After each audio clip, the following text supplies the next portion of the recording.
It's going to be on Walking Dead Season 6, Episode 7, Heads Up Review. Of course, Glenn is alive after all, as most of us suspected, but I gotta say I'm a little bit disappointed.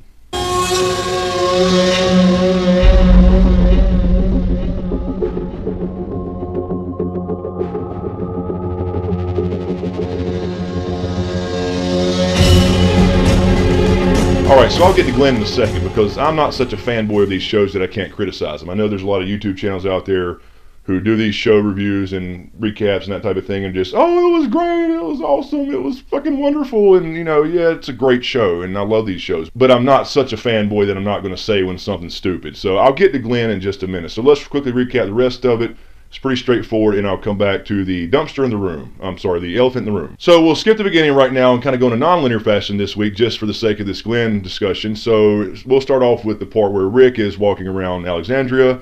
He's checking the walls, which seems to be leading up to something. Obviously, he's checking them. He's starting to build some reinforcements as the walkers are still kind of wandering around outside Alexandria. You would think they'd start to dissipate a little bit by now if they're quiet enough and kind of wander off back into the woods, but it was kind of cool to see that shot with the wall bleeding through the bullet hole, and that may have been some foreshadowing for what happened at the end, but we'll get to that in a second. And then we see Rick talking to Maggie as she kind of talks about Judith, kind of hinting that she's pregnant. Of course, I don't think she's told anybody else but Aaron, so I don't think Rick and them know this yet. Aaron. So we see Glenn find the note that the guy who turned into a walker wrote for his wife Betsy to take back to Alexandria, so that kind of hinted he was going to get that back to her. We see a quick shot of Gabriel, who we hadn't seen in a while. He's hanging a prayer poster up, and then Rick walks by and just rips it down, you know, as in to say, you know, we've lost all faith. And then we see a shot where Rick and Carl starting to teach Ron how to shoot. We come upon a scene where Rick wants to talk to Morgan, and then Carol gets involved as well as Michonne, and they talk to Morgan about, you know, why did he let those people go. Rick explains that the guys that he let go were the ones that attacked him in the RV and prevented him from actually taking the walkers that they were trying to intercept and leading them away in the RV.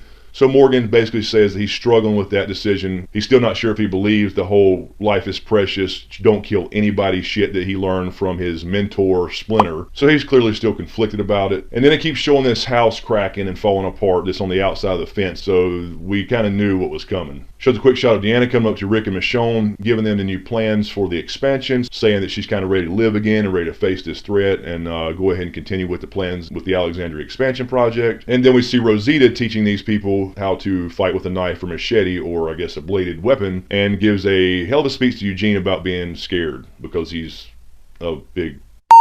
And then we see Enid again, you know, who had helped out Glenn in the beginning, and again I'll get to that in a second, but she's in this old restaurant. She seems to be, you know, just kind of wondering and not wanting to go back to Alexandria. Obviously she left in the first place, but she's always left and came back, but she doesn't seem to want to go back this time, and so we really don't know what's going on with her, but Glenn's trying to talk her into going back home.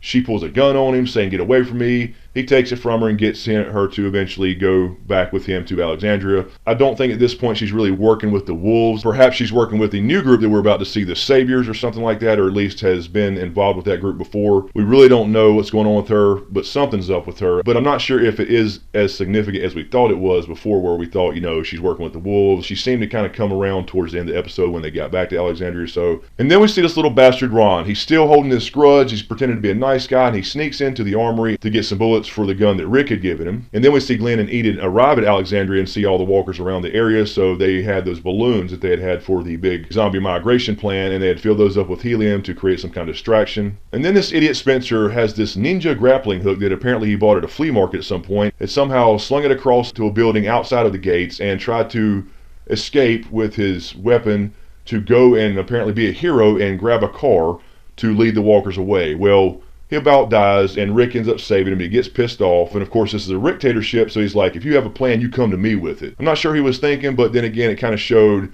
how Rick's kind of overstepping things a bit still. But we're starting to see some of the other characters like Michonne and a couple others kind of start to put Rick in check and saying, look, we're all in this together, because he's still like it's us and them, but you know, you see the other one starting to integrate into the group a little bit more. And then we see Morgan go back to the doctor and get some antibiotics apparently, or at least has her follow him and explains he's got a secret. He's got this wolf guy, you know, in his house, and he's got an injury, and he's trying to still save this guy, even after this talk he had with Rick and Michonne and Carol. And then Carol sees them walking, takes Judith to be taken care of, and follows them and discovers that he's got somebody hidden in that house. But I do know what Carol wants to do about it. And then we see Ron with his newly acquired ammo. He pulls out the gun behind Carl walking down the street, and that's when Deanna comes up and thanks Rick for saving Spencer. Then we see the balloons that Glenn and Enid had filled up and let those go apparently for a signal and everybody in the town sees it, so they know that it is Glenn. They know he's alive. Everybody's kind of elated and excited about it, and of course this is when the old house or building that's right outside the gate that we had been seeing cracking and crumbling the entire episode, it comes crashing down and breaks the fucking gate open. So of course next week all hell's going to break loose and leave us with some big cliffhanger before the mid-season finale ends. So it was a pretty straightforward episode. Overall, I did like the episode, but let me come back to the Glenn survival. So in the beginning, of course, we see Glenn, and then we saw the shot that we were missing that confirmed what we all thought, that Glenn survived, and that it was in fact Nicholas being eaten by zombies. We all kind of thought that anyway, just because of the angle of the shot, and they tried to trick us into believing that he was getting eaten, but he slides under this damn dumpster. Now, I have a problem with this. Don't get me wrong, I love Glenn. I want him to live, like most people do. But here's the thing. If that wasn't some type of hallucination, and he in fact fell off that dumpster, I don't care how they tried to explain it, you would not get out of that alive. Something would get chewed on. So I have a problem with this. He slid under a dumpster, which, you know, somebody could barely do. I don't think most dumpsters people could, but I'm assuming there's probably some out there that you probably could. His body on top of him is not going to protect him entirely. It may for a second, but he doesn't have time. He's got hands and feet and legs hanging out, and the horde of walkers surrounding him. Something's getting chewed on. So he slides up under the dumpster, and of course, he has a couple walkers trying to reach under there and get him. So if they were trying to get him under the dumpster, they should have already been chewing on his legs and ankles and hands, etc., while he was laying on the fucking ground before he got under the dumpster. So what I don't like is that they teased that, killing off a main character, and they didn't follow through with it. Another thing is the angle that they fell in the first place. When they fell off the dumpster, they should have been facing away from the dumpster as far as their heads, and their feet would have been more towards the dumpster. Well, of course, in the shot where you see Nick's guts being ripped out, Glenn's head's right beside the dumpster. So he fell completely wrong and somehow did a 180 in midair with two bodies, and he was then able to just slide right under the dumpster about 2 feet away from him head first. Apparently he had enough room in this tiny dumpster to keep all his limbs in under there without being chewed on.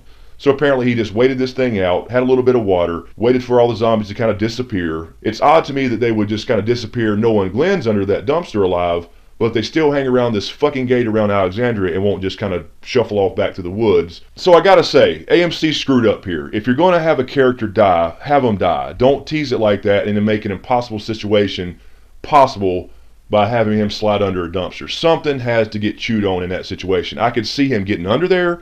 I could see him not getting completely devoured because he did have protection for a few seconds, but something, arms, legs, or something's getting chewed on. So I'm kind of disappointed on how they did that, but I think they're probably doing that only so they can probably follow the comics a little bit closer and probably meet Lucille later on. So anyway, let me know what you guys think. I like the episode overall.